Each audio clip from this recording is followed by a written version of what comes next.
ओम नमः शिवाय। श्री शिवाय नमस्तुभ्यम।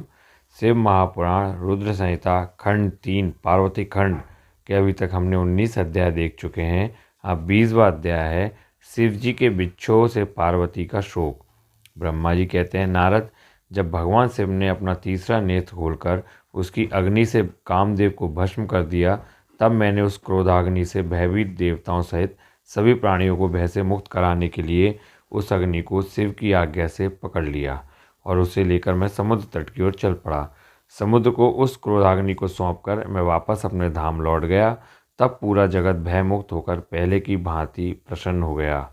नारद जी ने ब्रह्मा जी से पूछा, हे दयानिधे, आप मुझे यह बताइए कि कामदेव के भस्म हो जाने पर पार्वती देवी ने क्या किया? वे अपनी सखियों के साथ कहाँ गई? हे प्रभु, कृपया मुझे इस बारे में भी बताइए। नारद जी के यह वचन सुनकर ब्रह्मा जी बोले, भगवान शंकर के तीसरे नेत्र से उत्पन्न अग्नि ने जब कामदेव को जलाकर भस्म कर दिया, तब पूरा आकाश गूंजने लगा। यह दृश्य देखकर देवी पार्वती और उनकी सखियां डरकर अपने घर को चली गई। वहां पहुंचकर पार्वती जी ने सारा हाल अपने माता पिता को बताया, जिसे सुनकर उन्हें बड़ा आश्चर्य हुआ। अपनी पुत्री को विहल देखकर हिमालय को बहुत दुख हुआ। हिमालय ने पार्वती के आंसुओं को पहुँचकर कहा, पार्वती, डरो मत और रो मत। तब हिमालय ने अपनी पुत्री को अनेकों प्रकार से सांत्वना दी। कामदेव को भस्म करने के उपरांत शिव जी वहाँ से अंतर्धान हो गए। तब शिव जी को वहाँ न पाकर पार्वती अत्यंत व्याकुल हो गई। उनकी नींद और चैन जाते रहे। वे दुखी और बेचैन रहने लगी। उन्हें कहीं भी सुख शांति का अनुभव नहीं होता था। तब उन्हें अपने रूप के प्रति भी शंका होती थी। पार्वती सोचती कि क्यों मैंने अपनी सखियों द्वारा समझाने पर भी कभी ध्यान नहीं दिया। देवी पार्वती सोते जागते, खाते पीते, नहाते धोते, चलते फिरते और अपनी सखियों के साथ होते हुए भी सिर्फ महादेव जी का ही ध्यान और चिंतन करती थी। इस प्रकार उनका मन शिव जी के विक्षोभ की वेदना सहन नहीं कर पा रहा था। वे शारीरिक रूप से अपने पिता के घर और हृदय से भगवान शंकर के पास रहती थी। शोक में डूबी पार्वती बार बार मूर्छित हो जाती थी। इससे गिरिराज, हिमालय और उनकी पत्नी मैना बहुत दुखी रहती थी। वे पार्वती को समझाने की बहुत कोशिश करते थे, परंतु पार्वती का ध्यान शिव जी की ओर से जरा भी नहीं हटता था। हे देवर्षि नारद, एक दिन देवराज इंद्र की इच्छा से आप घूमते हुए हिमालय पर्वत पर आए। तब शैलराज हिमालय ने आपका बहुत आदर सत्कार किया और आपका कुशल मंगल पूछा। आपको उत्तम आसन पर बैठाकर हिमालय ने सारा वृत्तांत सुनाया। हिमालय ने बताया कि किस प्रकार पार्वती जी ने महादेव जी की सेवा आरंभ की।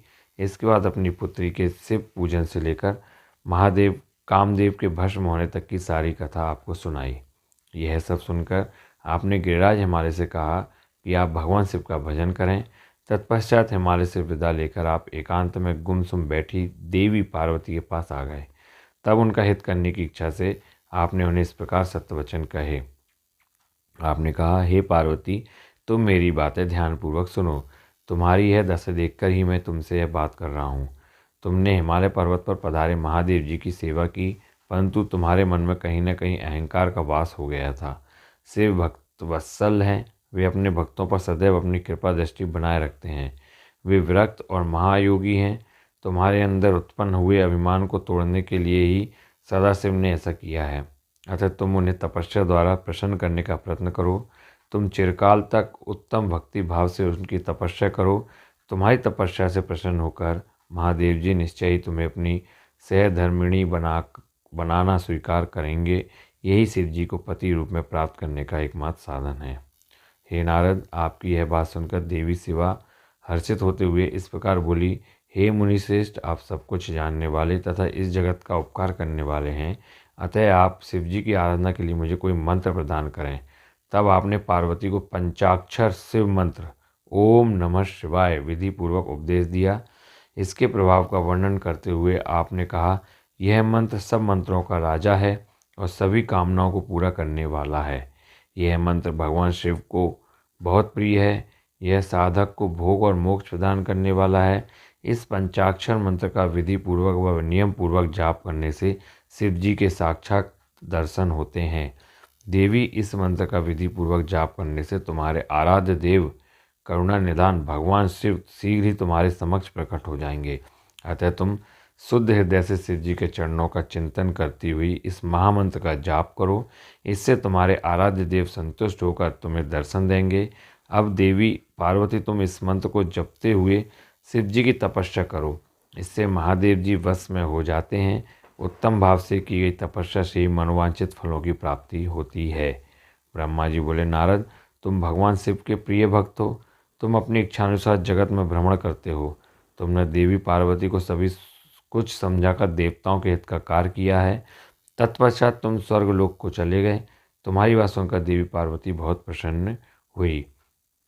तो ये 20वां अध्याय था, जिसमें शिव जी के भिक्षुओं से पार्वती का शोक दुख बताया गया है और पंचाक्षर मंत्र ओम नमः शिवाय का विधि पूर्वक पार्वती जी को नारद जी बताते हैं कि इससे भगवान से प्रसन्न हो जाएंगे। और आगे हम अब देखेंगे 21वां अध्याय पार्वती जी की तपस्या। आप ऐसे ही सुनते रहिए। ओम नमः शिवाय, ओम नमः शिवाय, ओम नमः शिवाय।